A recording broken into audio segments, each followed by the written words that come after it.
abaddu ba Allah ebitiibwa tuli mu mwezi ogwa Sha'ban ng'omwezi guno gwe mwezi ogw'omunaana ogulinaanyiganye n'omwezi ogw'omwenda omwezi ogwa Ramadan. Omwezi gwa Ramadan Allahu tabaraka wa ta'ala yatugamba mu Qur'an nti shahru Ramadan alladhi unzila fihi al-Qur'an, gwe mwezi Allah muyassirizaamu ekitabo ekiyitibwa Qur'an al-Karim, hudan linnas wa bayyinatin min al-huda wal-furqan. Naye natuwa n'enteekateeka zonna ezirimu okusiba omwezi guno. Naye nga tuli mu mwezi ogwa Sha'ban, bintu ki omusiraamu byalisaanye okuba nti naakola okuba nti nno omwezi gwa Ramadan gumusanga yeeteeseteese nga tegumugwiridde bugwizi? Ekisookera ddala kwemanyiiza kusiiba, lwa nsonga omwezi gwe tugendamu mwezi gwa imsaakun, mwezi gwa kwerekereza kulya na kunywa paka mukaddeko okusibulukuka ng'enjuba emaze okuba nti neekola etya egwa oba egolooba. Kakati baddu ba Allah tabaraka wa ta'ala, kitegeeza omuddu wa Allah asaanye okuba nti atuuka mu mwezi gwa Ramadani nga badde mweteefuteefu. Biki byalisaanye okuba nti naakola? Ekisookera ddala okwemanyiiza okusiiba mu mwezi guno gwa Sha'ban. Omubaka Muhammad sallallahu alayhi wasallam yasiibanga nnyo omwezi gwa Sha'ban ng'omuddu wa Allah akyali eyo, waliyo n'omuddu ng'akyabanjibwa ennaku. Obusiraamu bulungi nti Allah tebulina deadline y'ekyo paka nga Ramadan eddako etuuse. Omuddu wa Allah gy'olinga okimanyi n'ennaku ziwalya mu Ramadan ewedde naye ng'okyebuzaabuza. Olina mukyala wo omwagala nnyo naye ogamba kati Hajati Hasifa bemugambira ajja kunyiigira. Bwe naagamba Hajati Hajara nti munnaye obanjibayo ennaku nnya ajja kunyiigira. Mugambe atandike kati okuba nti nazisiiba ebbanga ly'amala ng'ali mu mbeera nnungi emukkirizisa okuba nti naakola omulimu gw'okusiiba. Bwe yeemanyiiza okusiiba mu Sha'ban kimwanguyira. Bw'atuuka mu Ramadani aba Omwarabu agamba nti yadribu usfuraini, akuba ebinyonyi bibiri bihajarun wahid, ng'akozesa ejjinja limu. Kati baddu Allah tabaraka wa ta'ala ababitiibwa abampuliriza, omwezi ogwa Sha'ban ekyokubiri ate nga kino bangi mukibuusiza amaaso kwe okuseevinga. Omuddu wa Allah tulina bizinesi za njawulo, abakola mu uptown n'abakola mu downtown bizinesi za njawulo, naye kakasa nti ogenda mu mwezi ogwa Ramadani ng'oseevinze akasenteko, ng'obudgetinze nti Ramadani bwenti bwe ngenda okugispendingiramu, kubanga Ramadani mwezi gwa kuliisa bantu, mwezi gwa kumanya nti omuddu yenna asaanye okuyambako mu nteekateeka z'abaganda be bonna okutwalizaamu abagenda okuba nti basiibye n'abatasiibye abagenda okujja mizikiti gyammwe. Abaddu ba Allah, bw'otuula wansi ne weebalabala akasente oyingiza mmeka omwezi guno? Mulimu akola ensimbi ng'ayingiza lunaku, ng'olunaku lwakoze lwabala. Bw'oba okoze lunaku nga lwobala, nawe olina kuboneka savings program nga kako, nga woba osavinga ensimbi ezo okimanyi nti za Ramadani ng'olina omutemwa gw'ojjako. Lwaki? Tekikwasa nnaku ng'oli mu baddu ba Allah abasobola okweriisa, abaddu abalungi abasobola okwetuusaako ekyokulya, naye nga buli Ramadani ng'obeera obalidde ku bantu. Naye ng'osobola nga bwe tukubalabalamu ensimbi z'oyingiza osobola okuba nti naawe olina bw'oliisa, naye nga gwe buli Ramadani obeera mu baswama, obeera mu balinze nti bannaye masjidi yawali esibulukuka ng'ena ensibulukirewo, naye ng'olina ensimbi ng'osobola okuba nti naawe ogenda kuliisa ku bantu. Abaddu ba Allah tuseevinge. Omuddu wa Allah bw'aseevinga mu mwezi ogwa Sha'ban gwe tulimu n'aba nti naakoze enteekateeka, Ramadani egenda kumwanguyira. Ramadani enyuma nnyo nga tekuguddeeko kiyiifuyiifu, enyuma nnyo ng'eraga tekuguddeeko bugwi. Bw'oba n'akasimbi ke wateekateeka ogenda okulanga wallahi Ramadani ekwanguyidde, kubanga mu nsimbi ez'ogenda okuteekateeka nazo mulimu ensimbi ennaku zino ez'okulya, mulimu ensimbi ez'amat'am ez'okulya n'ez'amasharab ez'ebyokunywa, mulimu n'ensimbi ez'okuliisa emmere. Kakati addu ba Allah tabaraka wa ta'ala mu Sha'ban yono gwe tulimu tula wansi kola ka budget, tereza obulamu bwo omanye nti ngenda kuspendinga sente weziti. Buli bw'otegera sente z'ogenda okuspendinga kikwanguyira mu kusaasaanya ensimbi zo mu mwezi ogwa Ramadani. N'oba nti olina ne b'oyambyeko, kubanga mu kuyambako waliwo empeera mpitirivu nnyo. Kitegeeza omuddu wa Allah yenna bw'akola enteekateeka eno Ramadani aba agenda kumwanguyira. Ensonga ey'okusatu kathirati du'a, tuyitirize okusaba Allah tabaraka wa ta'ala. Allah tabaraka wa ta'ala Omubaka Muhammad yalina edduwa gy'atuyigiriza abasinga twagivaako. Bwe yatuuka nga myezi weegiti nti Allahumma barik lana, ay Allah tutere emikisa mu myezi gino fi Rajab wa Sha'ban, mu Rajab ne Sha'ban, wa ballighna Ramadan, ate tuwangaze tutuuke mu mwezi gwa Ramadan nga tukyali balamu. Abaddu ba Allah bangi bali ku bitanda olwaleero, bameka mu bavubuka betuziisa omwezi oguwedde nga gwe Allah kyakuleseewo, bameka mu bavubuka abalwadde kansa, endwadde zinnamutta, essaawa zino oba n'ebizibu bingi ng'era byebalako, ng'owulira Allah takwagala muno olw'okuba oli mwavu, owulira Allah takwagala kubanga abaana ku school fees yakubula, owulira Allah takwagala olw'okuba osula mu kayumba kabi. Nemmwe abaddu ba Allah balungi bampuliriza, Allah twagadde nnyo, waliyo ebizibu bisse mazibu. Allah tabaraka wa ta'ala atulaga nti waliyo ebizibu bisse mazibu. walanabluwannakum bishay'in min alkhawfi walju'i, nja kubamba gezesa min alkhawfi n'okute walju'i n'enjala, wa naqsin min alamwal n'okukendera kw'ensimbi, walanfusi wathamarat. Allah atulaga bino byonna nti ajja batugezesa. Abaddu ba Allah oba n'ebizibu byonna byonna nga mbyogedde nga Allah takugezesa ku kigezo kya kansa, oba n'ebizibu byonna byenkumenya eddawo waggulu nga Allah takuwanga ku kigezo kinene nga kyakuba nti bagenda kusalako amagulu abiri bakutaasa ekirwadde naye ng'oyinza n'obutawonerayo. Abaddu ba Allah, Allah yawonya, Allah yawonya. Kati Allah abakuwadde obulamu musabe nti ya Allah ballighni Ramadan, ay Allah ntuusaayo omwezi guli, ay Allah ntuusaayo omwezi guli ogwa Ramadan. Omuddu wa Allah yenna atafuna ku bulwadde buzito nnyo ng'olunaku alina okuspendinga akadde kamu oba emitwalo 5, yatamanyi furusa, yatamanyi kya bbeeyi, ni'matu siha, kyengera kya bulamu bulungi Allah bwamuwadde. Kubanga abaddu ba Allah basinga bakitegeddeko, abali ku malwaliro ennaku zino beegomba muddu wa Allah agenda okusiba omwezi ogwa Ramadan, atalina wamuluma, atalina kansa, atalina siriimu, atalina buli kalwadde komanya akabi, wallahi kakyaliyo. Leka nsi kulimba olowooze nti ensi yatereera. Abaddu ba Allah abantu balwadde nnyo, abantu Allah bageesite n'endwadde ate nga mbi. Gwe Allah waba akyakuleseewo kimanye nti olina taajun adhim, ni'matu siha, kyekyengera ky'olina eringa nkoofiira ya kabaka ku mutwe gwo gy'otamanyi bwa bbeeyi gy'erina okutuusa nga Allah akuggyeko ekyengera ekyo. Kati abaddu ba Allah tugenda mu mwezi gwa Ramadan nga tusaana obulamu. Allah musabe obulamu obulungi, Allah ajja kwanukula.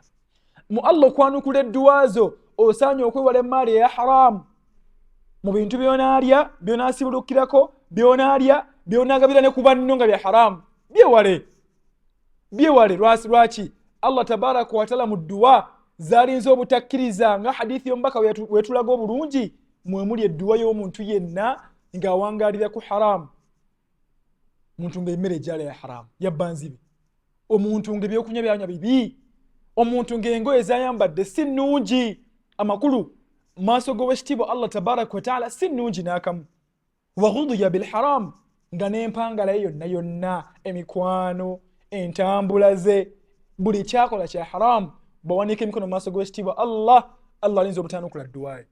Kati ebitiibwa bw'otegerera ekyo, sigaza halaali mu nnyumba, lya akamere n'oba olidde kawunga ka halaali, nga tobbye kabbe, tolyazaamanyiza kalyazaamanye, tofutyanse kafutyanke, nywa amazzi ewaka. Bw'oba g'osobola okunywa nga ga halaali, weewale ebyokunywa eby'ebbeeyi nga birungi nga bya haramu. Oyinza okuba walyazamanyiza biryazaamanye, ebyo byewale, ofokasinge ku halaali. Ekyokusatu, abaddu ba Allah mu bajeti zaffe tulowooze nnyo ku mizikiti, egitulinaanye, kubanga awo waliwo obwetaavu bungi nnyo mu mwezi gwe tugendamu ogwa Ramadan. Tandika kati okunoonya imaamu w'omuzikiti gwonna, ogendeyo omusabeko bajeti okayitemu, obeeko kyokolawo ng'omusiraamu. Kya buswavu nti omuddu abeera gyali nga buli mwezi tawaayo, ate n'akasinga okuba nti kasesa, gwe obeera towaayo mu kisiibo, nga towaayo oli mukodo gaamu.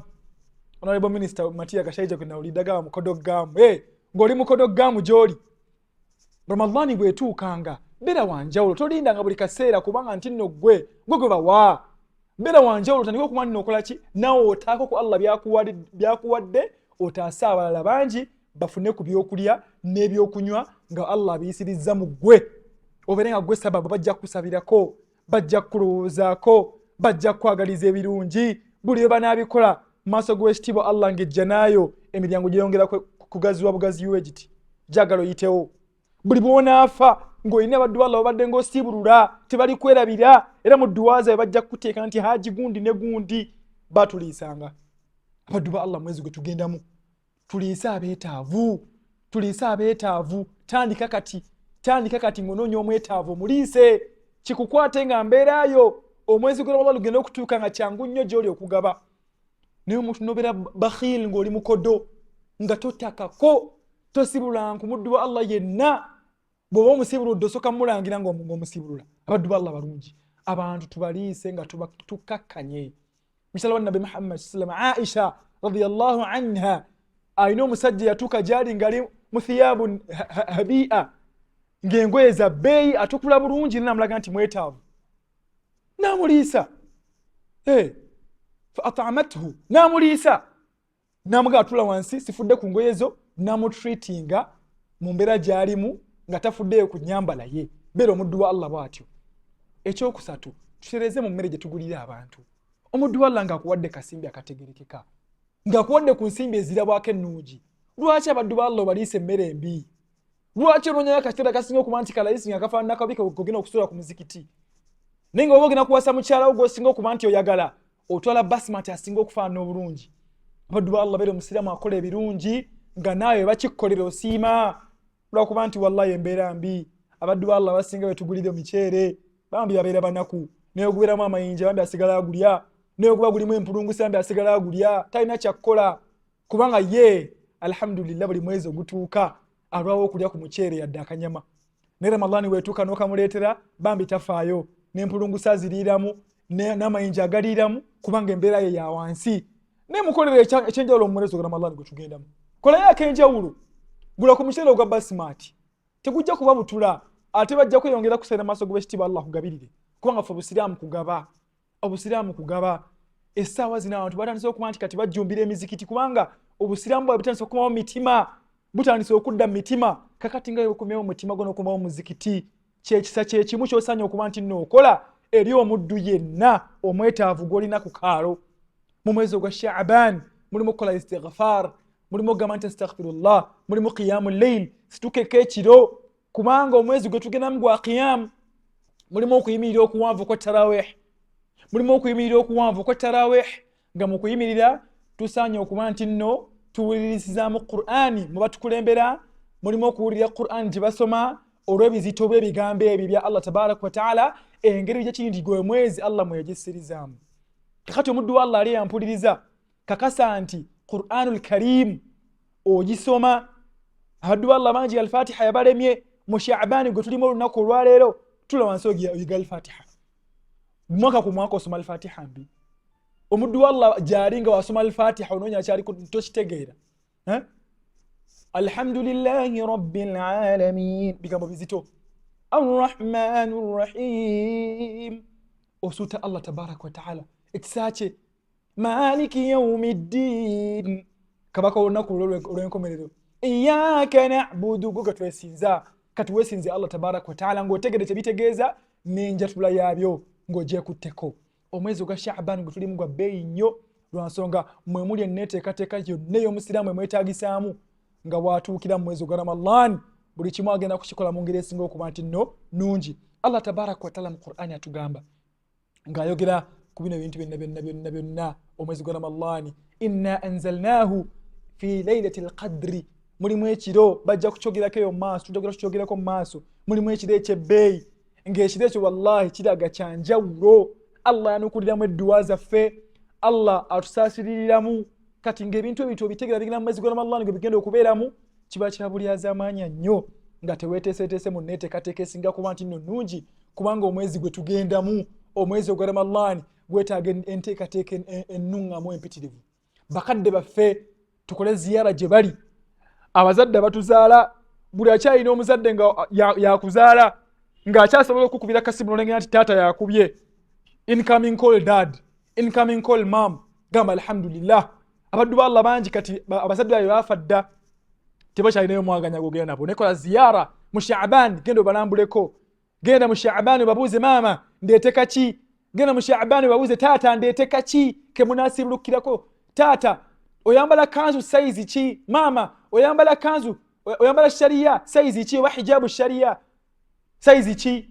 Ategere bambe mugulire Allah agenda ku ekisingo ku bantu kirungi, ahagoyeke kamuko omugulidde kagenda okwambala ku Eid, ahagoyeke kamuko omugulidde kagenda okweyagaliramu. Naye gwe noba ne maama wange wakoma dde omukolera ebirungi ninga akyassa abakwegomba bangi nnyo, naye ojja kukitegeera tu'lamu ni'ma ba'da zawaliha au tu'rafu ni'ma ba'da zawaliha. Ekyengera okitegeera Allah maze kukikujjako. Bobo kyalina muzadde wo kakati genda mukubira akasimu ng'atagenderedde omugaye mama jebale nina bye neetisse mbireeta ninga bya Ramadani specifically bikuyambeko mu kisiibo oliisa ab'eŋŋanda mu kisiibo naye ng'ojjukidde bakadde bo. Abaddu b'Allah basinga bakadde twabavaako. Omukadde akubira essimu ne weebuzaabuza, omukadde akubira essimu n'agamba nsaba kujja kutulako mu dduuka ly'okolerako mu kibuga, n'otandika okwebuzaabuza n'oteekawo programu ezitaliiwo. Bw'ajja ku dduuka oddukayo emisinde emiyitirivu toyagala atuulaawo, bajja kusekerera. Taata we bulijjo afaanana waatyo. Naye ng'oyo taata wo g'ozalawa oba nnyoko g'ozalawa maama wo g'ozalawa waliwo akadde k'otaamuswalizaamu nga pampa yazikyusa ng'akola ebintu bingi ku lulwo tafuddeeyo, naye olw'okuba ggwe okuzeemu ofunye kasimbi owulira akuswaza. Bannange omukadde takuswazanga situkiramu genda omukyalire omutwalire obubaka obw'enjawulo, obubaka obwekusifu, omugambe nti Allah mukadde nsabira naye kano kensobodde okuba nti nno ndeeta. Naye ku Ramadani neyitawo nga togenze yadde kakiro ka sukaali ka jjajjaawo mu kyalo, yadde twefudde bize. Naye ensi gye tuliko gye twefuyiddeko bize. Abaddu b'Allah be twaziika edda baali bize ngaffe n'okutusinga, baali bize ngaffe n'essaawa zino bali free. Lwaki bali free? They cannot walk, they cannot move, they don't have any program. Tubena programs zonna balinze nteekateeka bene Allah tabaraka wa taala. Bababuuza ebibuuzo mu kabuli, ani katondawo, wasibula be bameka bewaliisa mu kisiibo. Wallahi ng'oluusi kyalina oba yalina nga alhamdulillah nga Allah ateeka ekitangala mu kabuli, bw'oba yalina bye yasibulula nga Allah ateeka ekitangala mu kabuli. Naye kati gwe Allah akuwangazizza emyaka gy'olimu, mukadde wakyaliyo, bato bo bakyaliyo, tolina ky'obakoledde. Ate muno bakutegeera nti oli mukodo era nga bagamba munnaye Idi weetuuka nga tetumukubira, kojja Saidi tetumukubira, ye wallahi kasita omukubira nga Idi etuuse talina kyagenda kukolera. Ninga bakimanyi oli bulungi, beera wanjawulo, basurprising, babe nga bali awo nga tebagenderedde, obasuuleko ky'obasuulako. Abaddu b'Allah ensonga eno ey'okuna famire zaffe abakyala baffe bafaako ennyo. Omukyala yenna Allah yamukola nga asaanye kufiibwako. Mu kisiibo kino bakyala baffe bakola emirimu mingi nnyo gye tugendamu, bakola emirimu mingi nnyo naye tubaagazise bambi. Omukyala yenna ali eyo ng'okimanyi obadde ng'obeererawo bbaawo, manya nti Allah agenda kukusiima. Wabula akabenje akaliwo nti oluusi abakyala naffe tuyitawo nnyo. Omukyala ayinza okufumba okuva saa 8 paka saa 12 ez'ekiro, ne magharibi hatta neetuuka nemuyitako ng'akyafumba. Awo mukolamu ensobi. Sooka oyimirizenga w'essala we beetuuse, sooka osibulukuke oddeyo ku byokola. Naye nga tubeebaza nnyo buli maama yenna, buli mukyala yenna ayambako mu nteekateeka z'okusibulula abaddu ng'ekisiibo kituuse. Mukola omulimu gw'amaanyi. Allah bwe kisinga okuba nti kirungi abatwala e Makka ne Madiina. Ogwo omulimu gwe mukola bangi tebagukola, ogwo omulimu gwe mukola bangi gwabalema. Bangi wakoma weekaatula butuuzi n'agamba munzije mu socks n'atula butuuzi wansi. Naye gwe bambi n'obeera mu bicaafu, n'obeera ng'oteekateeka bafuba okulaba nti balya daaku ennungi, futaali ennungi. Ate abaddu b'Allah tabaraka wa taala basinga tebaagala kulya daaku. Tujja kuba tukyogerako nakyo bannange, tulyenga daaku. Tasaharu fa inna fi suhuri baraka. Buli w'olya daaku mulimu baraka.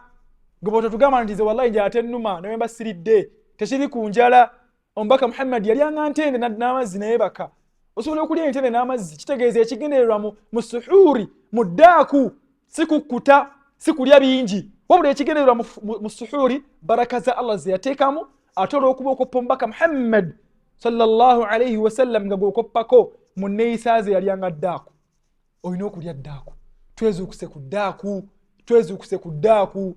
Gezaako okuzuukusa abantu ku daaku. Oyinza okuba oli mwamika nga gwe asinga okufuluuta, naye omwezi gwe tugendamu tulina okuba tulaba nti ani azuukusa. Kubanga nnako famire gye mmanyi nga bo buli daaku gye bateekateeka okulya tebagirya, bagigaba nga breakfast ku makya, lwa nsonga bayitawo nnyo.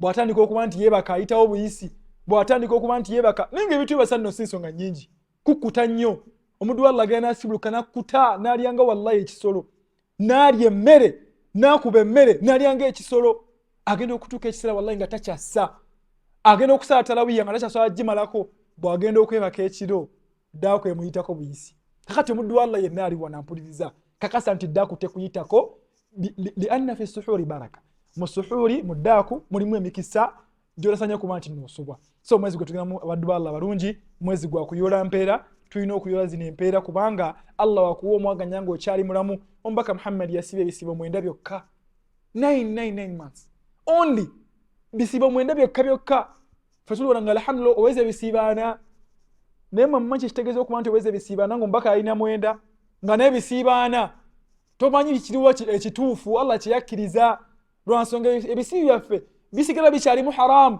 omuddu wa Allah agenda mu kisibo naye nga na programu y'obwezi omuddu wa Allah agenda mu kisibo naye nga na programu y'okwenda bannange tweggyeko emize egyo kubanga bw'osaba n'ogamba nti nno ngenda kwerekereza okulya n'okusiiba n'okuba nti nno weewala buli kimu Allah kyeyagaana ekitta ekisiibo obeera okikoze ku lwa Allah ate ng'olina okuleka ezzambi eryo owase abaddu ba Allah abalina abakyala ewaka nga si bawoowe mulina enteekateeka ebagoba ewaka mugamba genda tujja kujja tukirabe naye ng'obusiraamu butwagaliza okuba nti netweteekateeka ate tusiibe omwezi gwa Ramadhaani mu nsiiba esinga okuba nti nnungi tukakase nti nno bannaffe balya ku mmere bulungi abalina ensimbi tuve ku maali eya haramu tugambe nti okulya emaali eya haramu waakiri onywa halaali nga walayisi olw'akabenje akali mu maali eya haramu.